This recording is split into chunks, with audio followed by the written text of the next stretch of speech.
मित्रों, आप सभी को नमस्कार। आज महाशिवरात्रि का पवित्र पर्व है।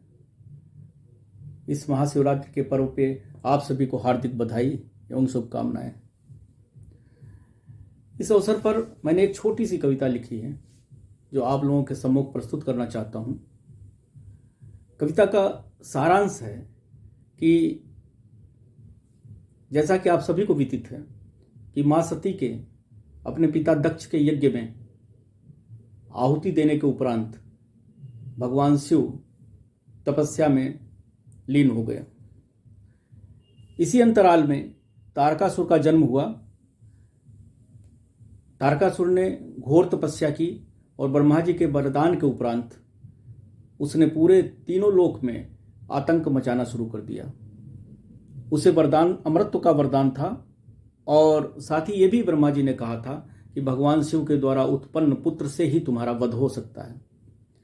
उसके आतंक से पीड़ित होकर के देवताओं ने भगवान शिव से प्रार्थना शुरू किया कि भगवान शिव उनकी प्रार्थना को सुन लें और दूसरा विवाह कर लें, जिससे कि उनको पुत्र की प्राप्त हो सके और तारकासुर का वध हो सके। दूसरी ओर नारद जी के प्रोत्साहित करने से सती जी का जो पुनर्जन्म हुआ था पार्वती जी के रूप में हिमालय पे, तो पार्वती जी ने भी तपस्या प्रारंभ किया, लेकिन भगवान शिव के ऊपर पार्वती जी के तपस्या का या देवताओं की स्तुति का कोई प्रभाव नहीं पड़ा। तब देवताओं ने कामदेव को भेजा। कामदेव ने अपने प्रभाव से भगवान शिव के तपस्या को भंग कर दिया, जिससे भगवान शिव ने क्रोधित होकर के कामदेव को भस्म कर दिया। किंतु कामदेव की पत्नी रति के अनुरोध पर भगवान शिव ने उसे वरदान दिया कि वो अनंग होकर के, माने बिना शरीर के भी होकर के लोगों के ऊपर वैसा ही प्रभाव छोड़ सकेगा जैसा कि पहले छोड़ता था। और उसके बाद में उन्होंने मां पार्वती से विवाह किया।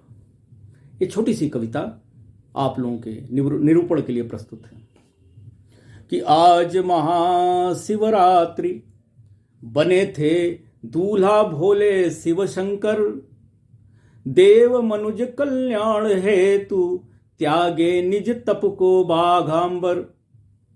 आज महाशिवरात्रि बने थे दूल्हा भोले शिव शंकर, देव मनुज कल्याण हेतु त्यागे निज तप को बाघांबर। तो नारद जी की भविष्यवाणी शिव जी की प्रसिद्धि को सुन, नारद जी की भविष्यवाणी शिव जी की प्रसिद्धि को सुन, किया कठिन तप माने उर्मे धर उनको पाने की धुन। किया कठिन तप माने उनको उर्मे धर पाने की धुन। तो देवगणों ने स्तुति की मिलकर तब भी शिव हुए न खुश। देवगणों ने स्तुति की मिलकर तब भी शिव हुए न खुश। कामदेव ने तीर चलाए धारण कर निज पुष्प धनुष। तो कामदेव ने तीर चलाए धारण कर निज पुष्प धनुष। तो सुरभित पुष्पित हुई दिशाएं, सुरभित पुष्पित हुई दिशाएं, आलोकित हो उठा दिगंत। जब कामदेव ने तीर चलाया पुष्प धनुष का, तो क्या हुआ?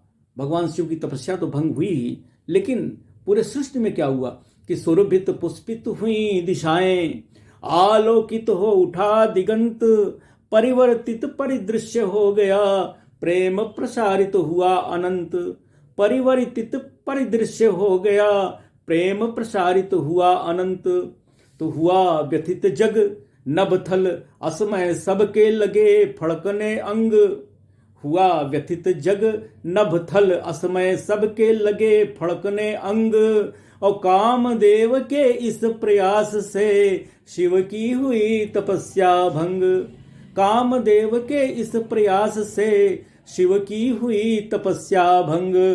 तो खोल तीसरा नेत्र दिगंबर, खोल तीसरा नेत्र दिगंबर, भस्म किए तत्क्षण उसको। हुआ अनंग तभी से तदपि मिला वरदान मथे सबको। हुआ अनंग तभी से तदपि मिला वरदान मथे सबको।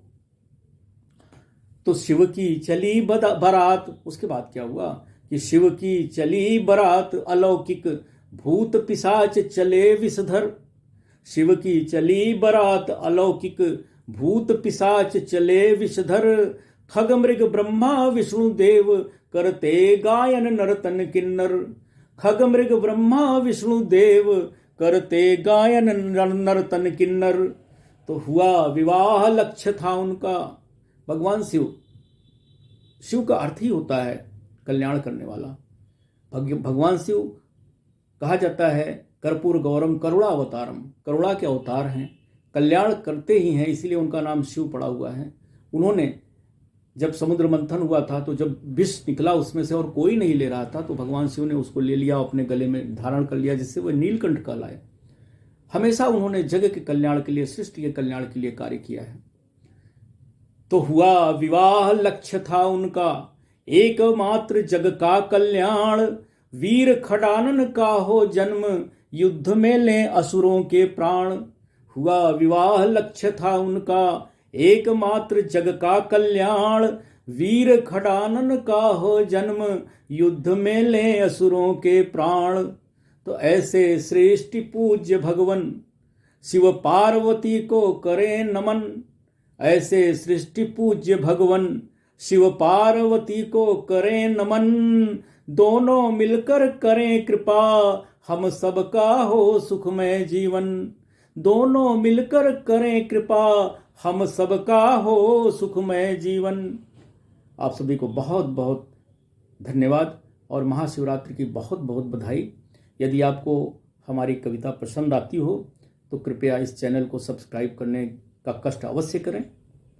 पुनः आप सबों को बहुत बहुत धन्यवाद और भगवान शिव आप लोगों के जीवन को सर्वदा सुखमय बनाएं।